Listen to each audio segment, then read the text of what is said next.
nada, pues como la mayoría de los que estáis aquí tenéis inquietudes y fuera del trabajo pues nos dedicamos a eso, a investigar y a quizás a hacer un poco de búsqueda de la verdad de cada uno.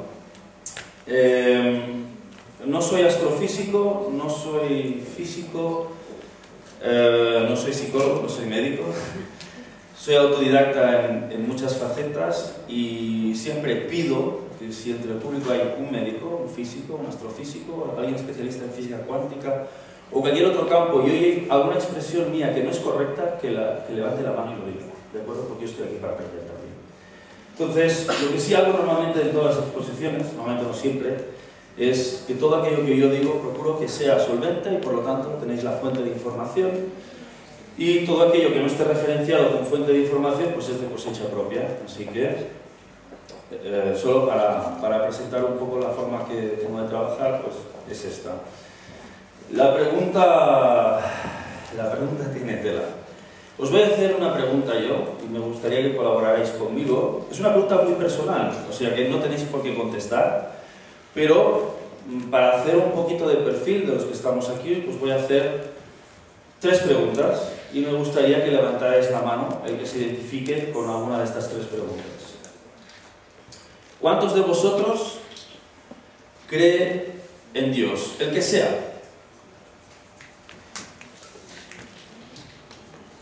No está mal. ¿Cuántos de vosotros no creen en Dios? Bien. ¿Y cuántos de vosotros no negáis la existencia de Dios, pero creéis que no es algo que sea accesible para nosotros?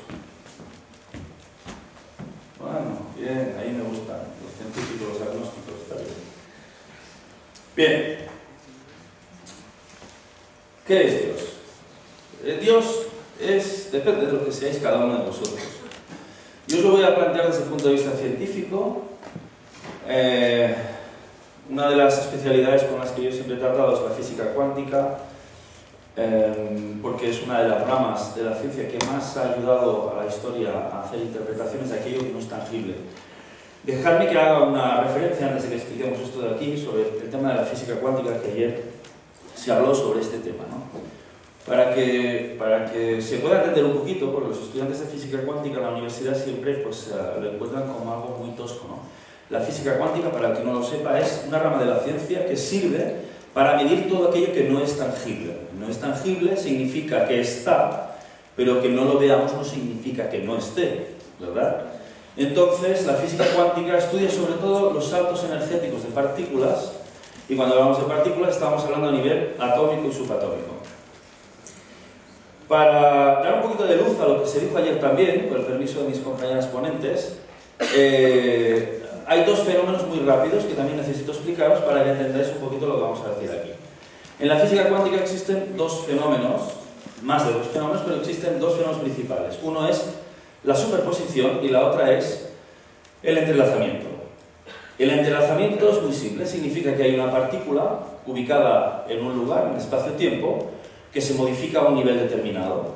Y luego, inmediatamente, casi al mismo tiempo, hay otra partícula en el espacio-tiempo, muy lejos de la otra seguramente, que se modifica al mismo nivel, exactamente al mismo. Eso, resumido, es el entrelazamiento dentro de la física cuántica. Es algo que no se percibe, pero que existe y se ha demostrado que es así. Por lo tanto, el misterio de esto que no ha sido resuelto aún en día por los científicos es cómo se entrelazan y por qué se entrelazan. Luego está la superposición. La superposición se explica siempre en la universidad con la parábola del gato de Schrödinger. No sé si alguno de vosotros habéis oído hablar de Schrödinger. Era un físico teórico austríaco que, por cierto, era muy feo, iba siempre muy mal terminado, más feo que Einstein. Y además, él lo que propuso de forma teórica, que luego se demostró científicamente que era cierto, es que en un espacio contenido, como por ejemplo, imaginaos ahora una caja de cartón, donde no podemos mirar a través de ella, cogemos un gato, lo ponemos dentro de la caja, cogemos una botellita de cristal, y esa botellita de cristal contiene veneno, y lo ponemos dentro de la caja también. Luego cogemos una partícula atómica, con una carga exponencial del 50%. Cuando decimos una carga exponencial del 50% para los físicos cuánticos significa que hay un 50% de posibilidades que esa partícula se active o no se active. Ponemos la partícula, la botella, el gato, todo dentro de la caja de cartón que no podemos ver su interior y tapamos. A partir de ahí, según Schrödinger, el gato existe en dos realidades. ¿Perdón? Sí, sí. El gato existe en dos realidades. Puede estar o bien vivo o puede estar muerto. Puede estar muerto porque si la partícula se ha activado, habrá roto la botella habrá soltado el veneno y habrá matado al gato. O puede que no. ¿Qué es lo que determina la diferencia del estado del gato en esos momentos? Bien, el sistema de contenido se colapsa, esa realidad se colapsa cuando abrimos la caja. Y cuando nosotros miramos en su interior, es en ese momento donde ese estado cuántico se colapsa y se decanta para un lado o para el otro. Es un poquito la explicación que se hizo ayer sobre el tema de un estado que puede estar simultáneamente en dos lugares al mismo tiempo. Eso es la explicación de la superposición. Por lo tanto, la conclusión es que una partícula puede coexistir, no coexistir, puede existir por sí misma en dos lugares al mismo tiempo. En los años 90 se hicieron varios experimentos en Estados Unidos, sobre todo en Suiza, donde con una máquina de proyección de partículas se lanzaban electrones hacia una rejilla. Esos electrones recibían el impacto y por lo tanto quedaba grabado el patrón de impacto. Curiosamente, cuando los electrones no eran observados, tenían una pauta. Pa, pa, pa. Pero cuando eran observados por sensores, el electrón se desdoblaba. Claro, eso aún hoy en día no sabemos por qué sucede, pero es así. Esto es física cuántica. ¿Vale? No hay problemas. Dicho esto, cada uno de nosotros tiene una perspectiva según nuestro entorno, nuestra educación, nuestras creencias religiosas o no, etcétera, etcétera. Si soy creyente, según la definición del Creador, creeré en algo, en una entidad superior, le llamaré Dios, Mahoma, Buda, lo que me dé la gana, lo que yo crea, lo que se ajuste más a mi perspectiva, pero el factor común es que siempre tendré en cuenta que ese Creador es el origen de la creación, el origen del universo, el que fue responsable de nuestra existencia. La mayoría de científicos están en el apartado de los agnósticos, es decir, yo soy políticamente correcto, pero diré que Dios no puedo negar que exista, porque no lo he probado, pero considero que desde el punto de vista del entendimiento humano no es posible que podamos deducir o probar que Dios existe. Y esto es la buena noticia, esto está cambiando. Esto ahora, hoy en día, está cambiando. Y el ateo es el que nega rotundamente a Dios, suelen ser científicos evolucionistas que creen que toda la vida existente se debe a la evolución de la cadena genética, del ADN, etcétera, etcétera.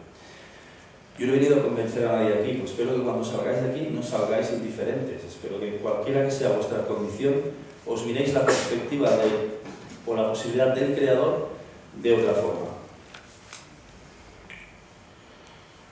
Bueno, la pregunta es esta. ¿La ciencia ha descubierto a Dios? Pues parece ser que sí. Parece ser que estamos ahí, estamos muy cerca. Para hacer esto hay que tener en cuenta tres factores. Hay que plantearse de tres formas toda la existencia y toda la carrera científica que ha habido, sobre todo desde el siglo XIX hasta el día de hoy. El universo tiene o tuvo un único comienzo. El universo es explícitamente adecuado para albergar vida. Y el diseño del ADN implica de forma explícita inteligencia. Y vamos a explicar apartado por apartado por qué defendemos esto.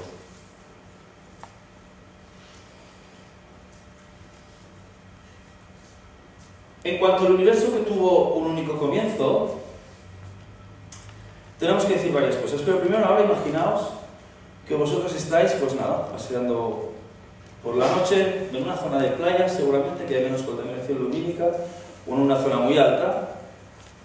Miráis hacia el firmamento y os dais cuenta, pues que hay muchas estrellas, montones de estrellas.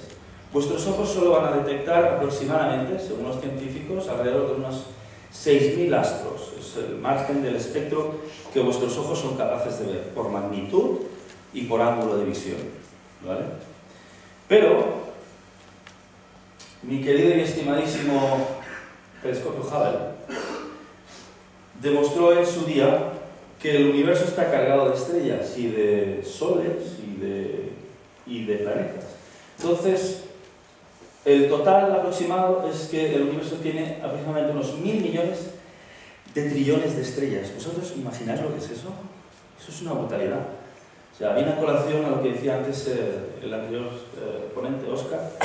Eso es una inmensidad, es brutal, ¿no? Es inconcebible para el cerebro humano poder procesar ese número. Nosotros somos una pequeñez comparado con eso. Y además estamos agrupados en más de 100 billones de galaxias.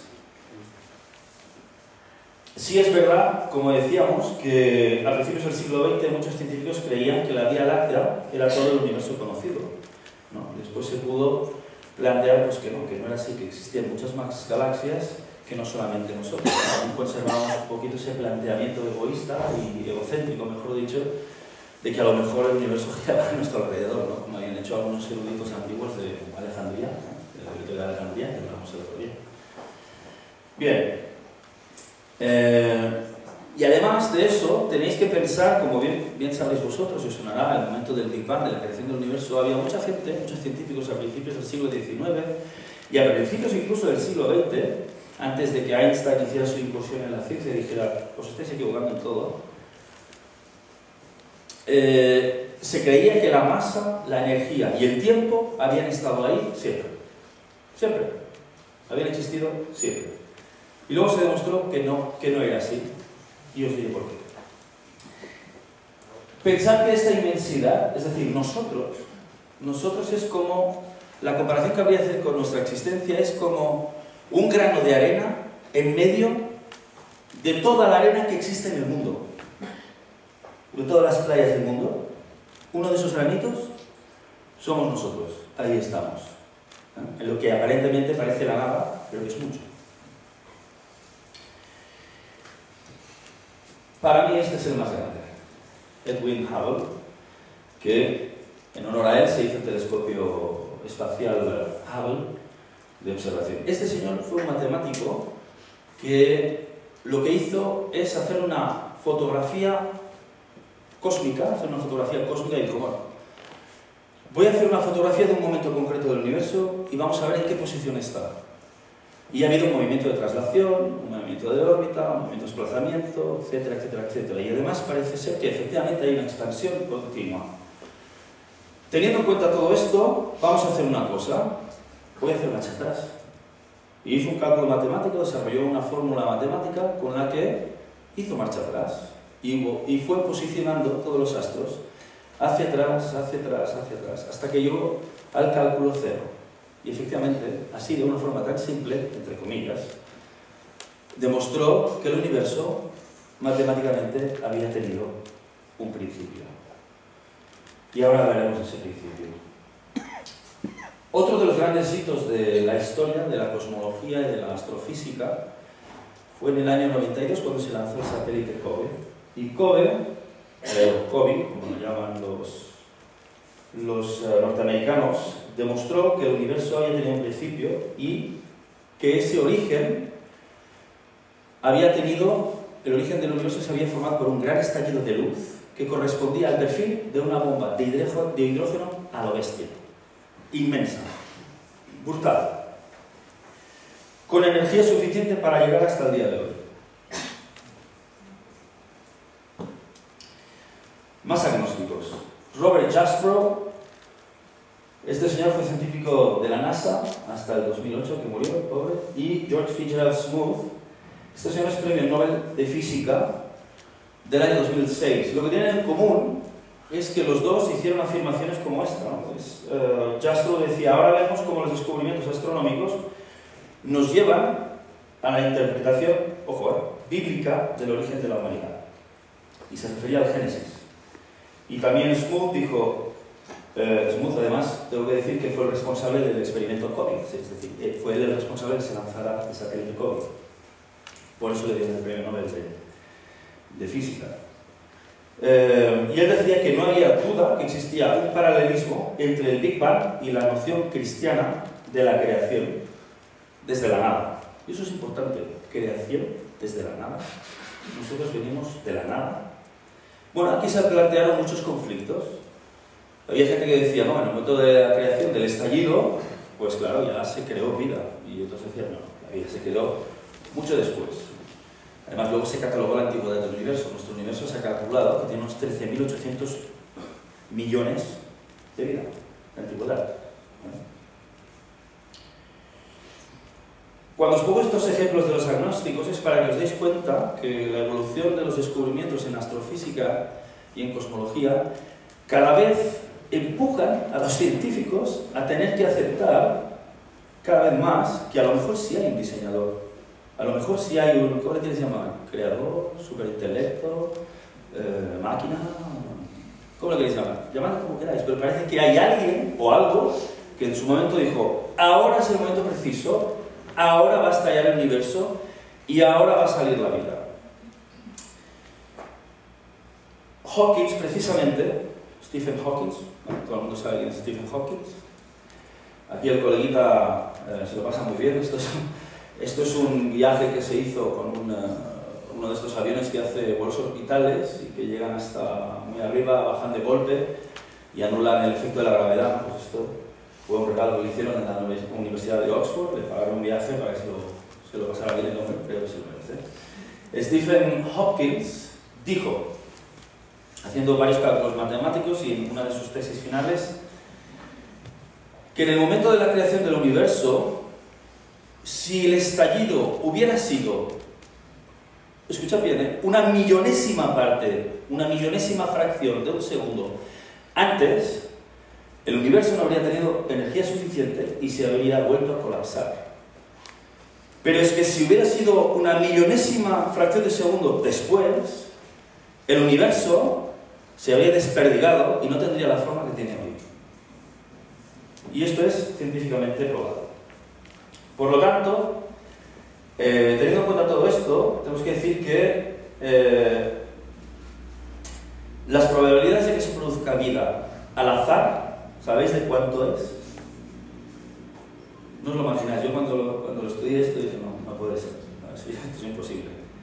Es de una entre... Lo que voy a hacer ahora es una tontería, es que me apetece, siempre lo hago cuando tengo algún estudiante o hacemos conferencias. Una entre 1, 2, 3, 4, 5, 6, 7, 8, 9, 10, 11, 12, 13 trillones de posibilidades.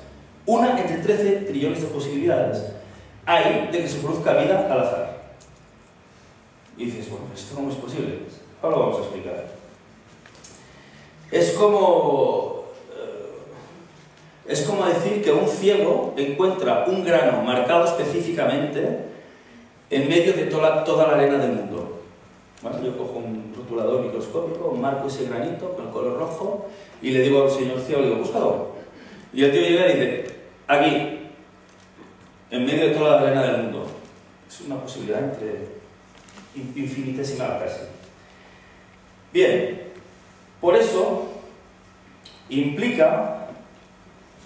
todo esto implica y nos lleva inevitablemente a una conclusión, y es que tuvo que haber alguien, un superintelecto, una supermente, una superentidad, lo que queráis, que decidió en qué momento exacto había que suceder esto. ¿Vale? La lógica y la filosofía que analiza, o mejor dicho, los filósofos que utilizan la lógica, el razonamiento lógico, y que han analizado el momento de la creación del universo, todos dicen lo mismo. Hay una ley aplastante universal que es que para que haya un efecto tiene que haber una causa. Es la ley de la causalidad. Si no hay una causa, no hay un efecto. Por lo tanto, para que existiera el universo tenía que haber una primera causa.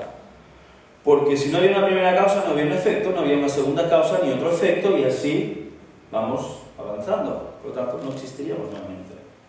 Parecen razonamientos muy lógicos, muy evidentes, pero todos estos razonamientos lógicos son el fruto de la investigación de muchos años de astrofísicos que han tenido que tragar mucha saliva cuando se han plantado delante de la hipótesis de que a lo mejor existe un creador. porque claro, los científicos siempre se habían postulado como ateos o agnósticos, estaban totalmente en contra de la existencia de un Dios. Y finalmente parece ser, curiosamente, que ha habido algunas culturas y religiones antiguas que estaban, parece ser, de forma bastante afinada, ¿no? Sobre todo la religión cristiana. Hay otras religiones que también postulan lo mismo y que tampoco estaban tan mal encaminadas, ¿no? Pero parece ser que la más explícita, perdón, es el texto de la Biblia, que es por lo que habla sobre el tema de la creación. Todos los astrofísicos, o la mayoría de astrofísicos, cuando se plantean el estudio de la creación del universo, se van a leer la Biblia, el Génesis, porque es uno de los tratados antiguos de astrofísica más limpios que hay, ¿no? Aunque estén cargados de misticismo y de religión y de simbolismo, lo que queráis. Bueno, entonces, teniendo en cuenta todo esto, vamos a pasar a un hombre que antes se ha hecho mención de él, efectivamente, Carl Sagan. Fue alguien muy importante en el mundo de la cosmología, y él fue el que planteó las bases del camino que había que seguir después para determinar qué hacía falta para que existiera la vida en el universo. Él creía, aunque de forma incompleta, porque luego se demostró así, él creía que para que hubiera vida en un planeta tenía que haber dos factores. Uno, una estrella, un sol, apropiado, es decir, de un tipo apropiado, que irradiara de una forma concreta. Y dos, un planeta que girara al entorno del Sol a una distancia correcta, a una distancia apta para que hubiera vida. ¿Por qué? Porque si ponemos a la Tierra a una distancia demasiado corta, se va a calcinar, y si la alejamos, se va a congelar. Por lo tanto, nosotros sabemos que estamos orbitando a una distancia que nos permite, que es compatible con la vida. Y teniendo en cuenta todo esto, y que dentro del universo hay aproximadamente, los científicos dicen que hay alrededor de un octillón de planetas. ¿Sabéis lo que es un octillón? Yo no lo sabía. Un octillón es un 1 seguido de 24 ceros, vengáis. O sea, eso es una barbaridad. O sea, ¿quién lo procesa eso? Un octillón. Bueno, pues según el sistema de Carl Sagan, su teoría, claro, las posibilidades de que hubiera vida, como solo había dos factores que compatibilizaban la posibilidad de que hubiera vida, era de 7 octillones. O sea, tenemos 7 octillones de planetas que podía haber vida, ¿no? Bueno, luego se demostró que no fue así. El SETI, el silencio del SETI. El SETI fue el que, es una iniciativa de la NASA, no sé si habéis oído hablar de esto, es el Searching Extraterrestrial Intelligence, que es un instituto que se dedica a la búsqueda de vida inteligente extraterrestre. ¿Cómo hicieron esto? La NASA cogió, no buscaban ovnis, no me confundáis, buscaban solo ruido inteligente en el espacio. Se hizo con radiotelescopios. Para hacer una diferenciación, que a lo mejor ya lo sabéis, pero si alguno no lo sabe, tenemos que matizar una cosa es un radiotelescopio, otra es un telescopio astronómico, y otra es un telescopio espacial. Por supuesto, el telescopio espacial es el que se va dando viajecitos, como el Hubble, por el espacio. El radiotelescopio es el que escucha el universo a través de las ondas de radio. Y el telescopio astronómico pues es el que se vende en las tiendas o el que se vende en algunos lugares especializados para observar la magnitud y el brillo de los planetas del firmamento. Pues bien, montaron una planicie en Estados Unidos con, creo que eran 40 y pico radiotelescopios muy potentes, y lo que hacían era escuchar. Desde el año 70, escuchaban. Y escuchaban tanto y recogían tantos datos que hicieron un software para analizar todo ese ruido. Y ese software estaba diseñado para detectar patrones inteligentes de ruido. Es decir, patrones que no fueran aleatorios, que no fueran resultado de impactos de astros, de quarks, de agujeros negros. Tenía que ser patrones, buscaban patrones inteligentes. Para avanzar con esto, ¿ellos qué hicieron? Conectaron a la red mundial todos los datos que tenían, les dieron gratuitamente el software a todos los aficionados a la astronomía o astrofísica.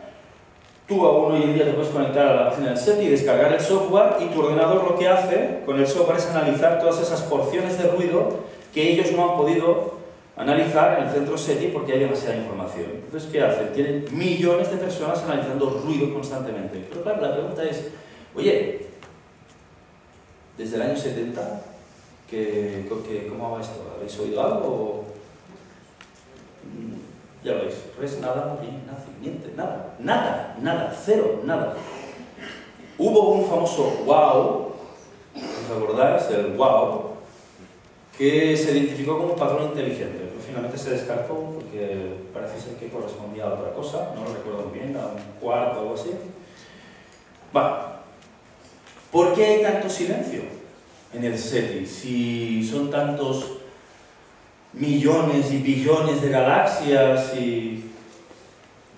Pues muy sencillo, porque resulta que a medida que avanzaba el conocimiento del universo, los científicos dijeron, mira, a Carl Sagan lo queríamos mucho, pero es que, ¿sabes qué pasa? Que para que la vida sea posible hacen falta más de 200 parámetros. 200, no 200. Hace falta.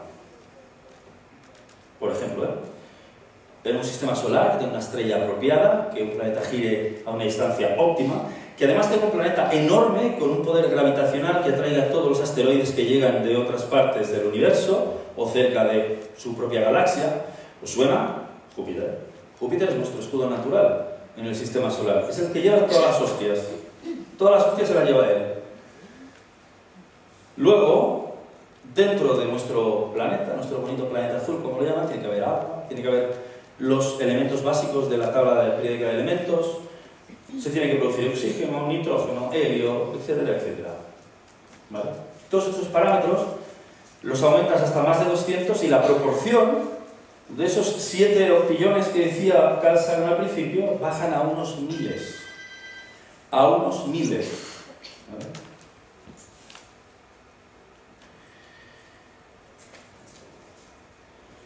Vale. De hecho, esta es la diapositiva que os estaba explicando ahora, ¿vale? Tenéis el Sol, como bien sabéis, Mercurio, Venus, la Tierra, con una luna girando alrededor, Marte, Júpiter, bueno, el cinturón de asteroides, Júpiter, Saturno, Urano, Neptuno y Plutón ahí, que últimamente Plutón decían que no era planeta, o sea que metieron patadas los astrofísicos y dijeron, no, es planeta, vamos a dejarlo ahí. Ese es el protagonista de que nosotros existamos aún, de que estemos vivos, Júpiter, ¿no? Entonces cuando oigáis algún programa de estos conspiranoicos con mala leche, porque los hay con mala leche, por desgracia, que dicen que viene un mega meteorito que nos va a arrasar y tal, pues, a ver, puede ser, pero si alguien va a hacer algo, es Júpiter, porque con su capacidad, con su campo gravitatorio, lo que hace es atraer todo lo que viene en una trayectoria que no sea elíptica y no corresponda a una órbita normal, ¿vale? Bueno, ¿cómo vamos de tiempo? Bien. ¿Sí?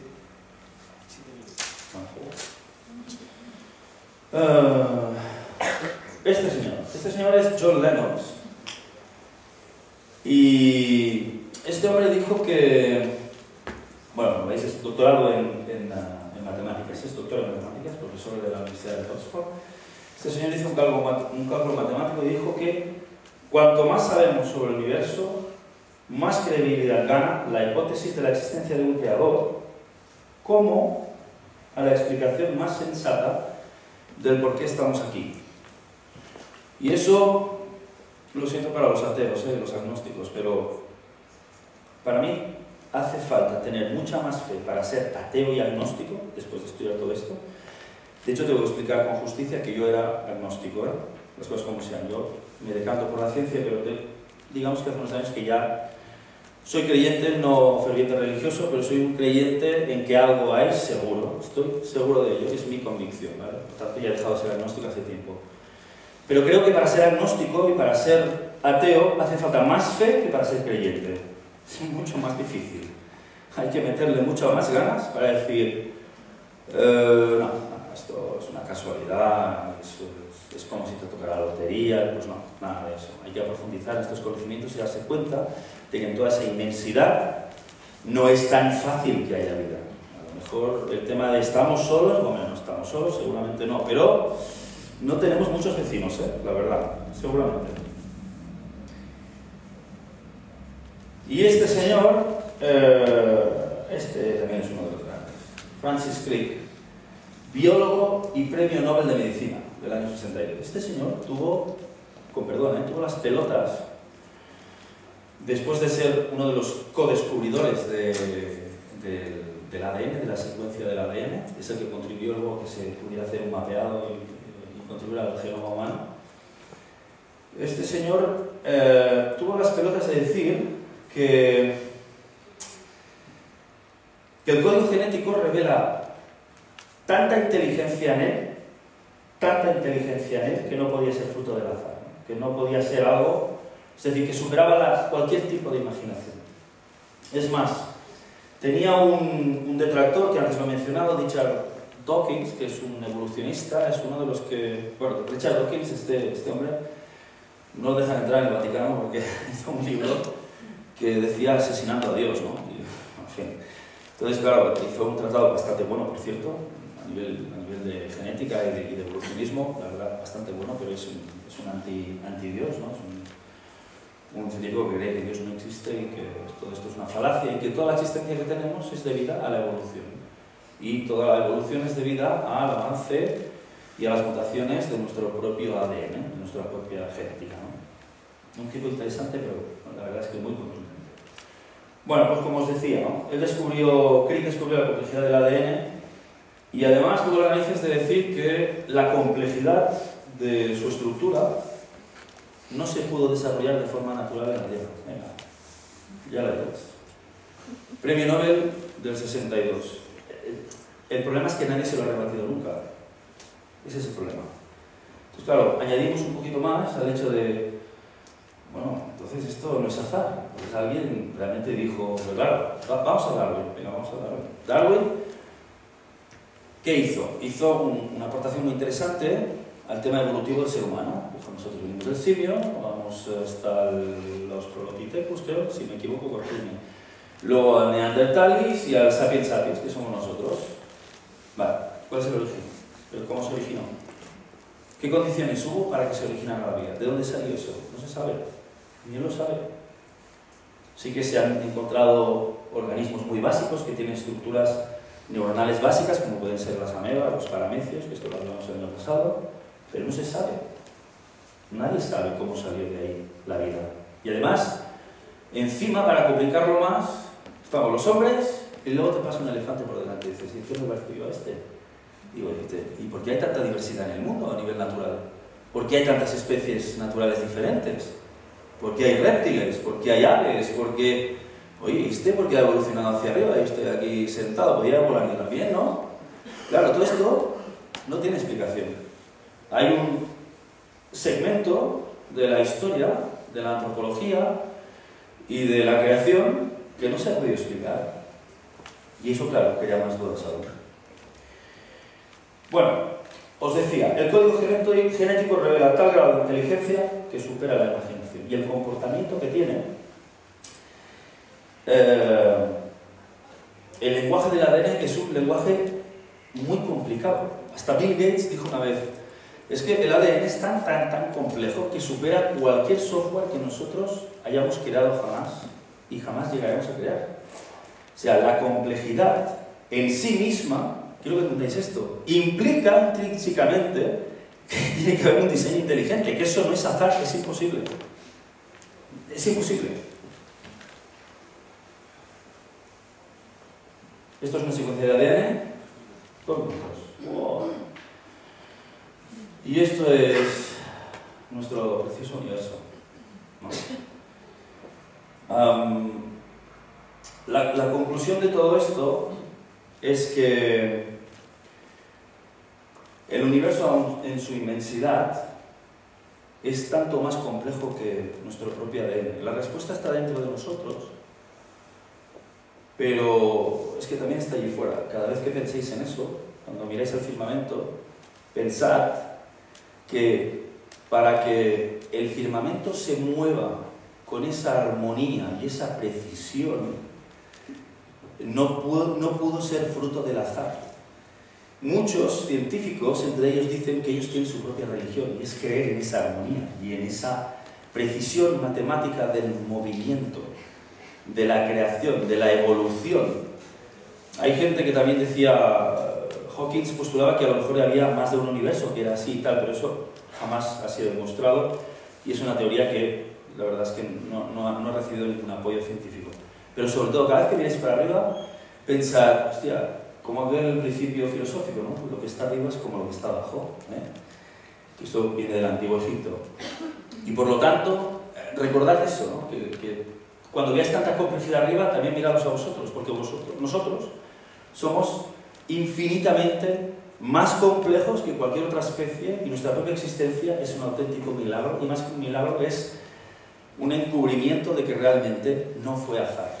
Alguien o algo, mi Dios, mi creador, mi superintelecto, mi supermente, lo decidió en ese momento para que nosotros surgiéramos en algún momento del espacio-tiempo que ya existía previamente. Quizás algún día tengamos más tiempo y podamos hablar de esto. Muchas gracias.